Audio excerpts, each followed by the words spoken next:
Kolaboratívny prístup k inkluzívnej dvojitej transformácii. Projekt GTC.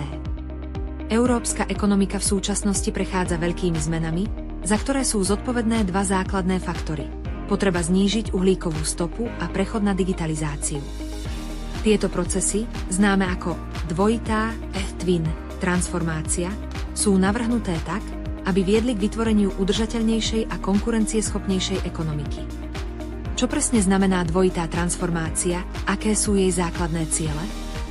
Projekt GTC, rast prostredníctvom transformačných zmien v priemyselnom sektore pod vplyvom Európskej zelenej dohody a digitalizácie a proaktívna účasť zamestnancov na reštrukturalizácii meniaceho sa pracovného prostredia, spolufinancovaný Európskou komisiou, skúma, ako môžu Európska zelená dohoda a digitalizácia prispieť k rastu priemyselného sektora spôsobom, ktorý bude prospešný pre všetkých.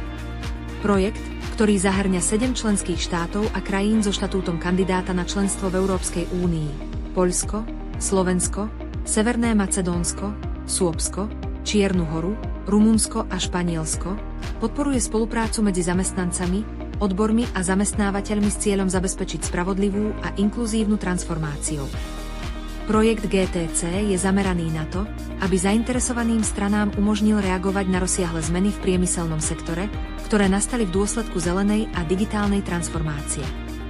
Kľúčové ciele zahŕňajú uľahčenie výmeny znalostí, realizáciu podrobných výskumov, posilnenie kapacít partnerov a zvyšovanie povedomia medzi zamestnancami a zamestnávateľmi v európskom kovospracujúcom sektore. Projekt GTC obsahuje komplexný plán aktivít, ako napríklad vypracovanie 7 národných správ, ktoré sa zaoberajú analýzou národného a regionálneho kontextu dvojitej transformácie, vytvorenie školiaceho programu prispôsobeného individuálnemu tempu každého účastníka, vrátane vopred nahratých lekcií, testov a podporných materiálov na rozvoj zručností zamestnancov a zamestnávateľov, organizáciu simulačného workshopu v Súabsku, kde si účastníci vymieniali praktické riešenia týkajúce sa zelenej a digitálnej transformácie prostredníctvom scenárov z reálneho života a realizáciu informačnej kampane, ktorá zahŕňa články a videá s cieľom šíriť poznatky a podporovať verejnú diskusiu. Projekt GTC predstavuje príklad prístupu k dosiahnutiu udržateľnosti a digitálnych inovácií v priemyselnom sektore, zameraného na budúcnosť. Základné závery, ktoré vyplývajú z národných štúdií a diskusí s partnermi, naznačujú, že dvojitá transformácia závisí od integrácie technológie do ochrany životného prostredia a účasti zamestnancov.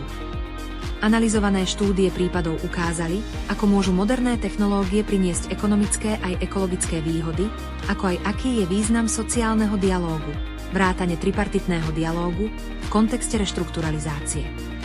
Transformácia priemyselného sektora si vyžaduje prístup z viacerých uhlov, v ktorom technológie, ľudia a stratégie rozvoja pôsobia spoločne s cieľom dosiahnuť udržateľnejšiu budúcnosť. Uprednostňovaním spolupráce a inkluzívnosti sa vytvára pevný základ pre riešenie víziev dvojitej transformácie, pričom sa motivujú zamestnanci a zainteresované strany, aby aktívne participovali na formovaní budúcnosti priemyslu. Iniciatíva GTC slúži ako model pre udržateľný rozvoj a spravodlivú transformáciu v rámci celej Európy. Projektové materiály a kurz sú dostupné na nasledujúcom odkaze: https://decentwork.msnzz.cmc.p.liter.en/course